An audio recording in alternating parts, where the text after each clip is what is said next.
சின்ன உதாரணம்.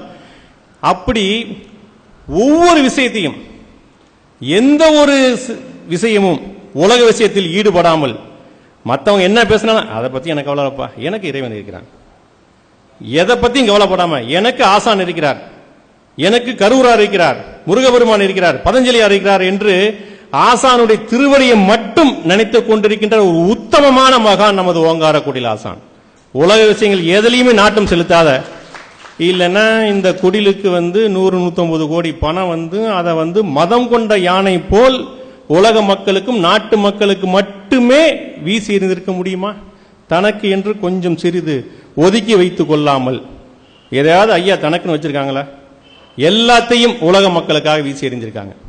மக்கள் சாப்பிட்டும்பா, மக்கள் சாப்பிட்டும்பா. நாம மகிழ்ச்சி அடைகிறது எப்படி?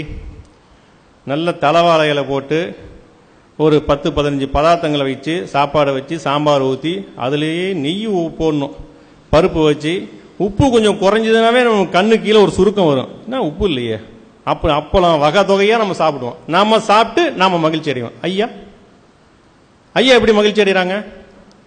சிந்தித்து பார்க்கணும். ஐயா சாப்பிட்ற சாப்பாடு உப்பு இல்லாத கஞ்சி, உப்பு இல்லாத கஞ்சி மட்டும்தான் ஐயா சாப்பிட்றாங்க. ஒரு டம்ளர் உப்பு இல்லாத கஞ்சி சாப்பிட்றாங்க. ஆனா அவங்க மகிழ்ச்சி அடைகிறது இதே வகை தொகையான சாப்பாடெல்லாம் நீங்க சாப்பிட்றத பார்த்து அவங்க மகிழ்ச்சி அடைகிறாங்க. அதுதான் ஞான நிலை, அதுதான் உன்னதமான நிலை. நம்ம சாப்பிட்றத வச்சுட்டு மகிழ்ச்சி அடைகிறோம். ஆனா அவங்க நீங்க எல்லாம் சாப்பிட்றது, கிராமம் மக்களுக்கு சாப்பாடு போறதை பார்த்து மகிழ்ச்சி அடைகிறாங்க. அதுதான் உயர்ந்த நிலை. அந்த நிலையில நமது ஆசான் இருந்துட்டு இருக்காங்க.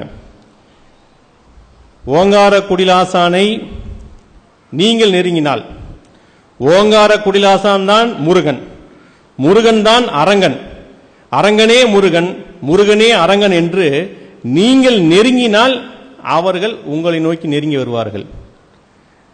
ஏதோ அப்படியே பார்க்கிறோம் போறோம், அப்படி எனக்கு ஒன்றும் கிடைக்கலையே நடக்கலையே அப்படின்னு நினைச்சிட்டு நடக்காது, நடக்கவே நடக்காது. இந்த மேடையில் உறுதிட்டு அறுதிட்டு சொல்றேன், நீங்க எந்த அளவுக்கு நெருங்கி போறீங்களோ அந்த அளவுக்கு அவங்க உங்களை நெருங்கி வருவாங்க.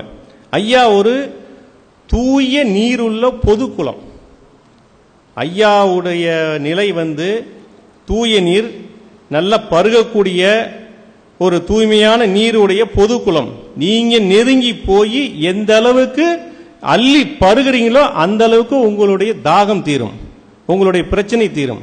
அதை விடுத்துட்டு நான் போக மாட்டேன் நெருங்க மாட்டேன்னு சொல்லிட்டு இருந்தீங்கன்னா குளம் அப்படியே தான் இருக்கும். நீங்க தான் போய் பயன்படுத்தணும்.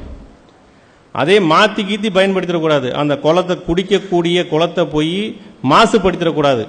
அங்க போய் ஐயா பக்கத்தில் போயிட்டு இவங்க உண்மையாலுமே ஞானிதானா, இதை சொல்றாங்க, இவங்களுக்கு சக்தி இருக்குமா, இதெல்லாம் நினைச்சு சந்தேகப்பட்டு உங்களை நீங்க மாசுபடுத்திக்காதீங்க. ஐயாவை நம்ம பார்க்கறதே நம்மளுடைய பாவம் தீருது. அரங்க தரிசனம் சாப விமோச்சனம். அதை மனசுல நல்லா வச்சுங்க. அரங்கனை பார்த்தாவே அரங்க தரிசனம் சாப விமோசனம். நீங்க அவங்கள பார்க்க பார்க்க நீங்க செய்திருக்கின்ற பூர்வ ஜென்ம பாவங்கள் எல்லாம் உங்களை விட்டு விலகி போகவிடும். அப்பேற்பட்ட நமக்கெல்லாம் கிடைச்ச ஒரு புண்ணியம்.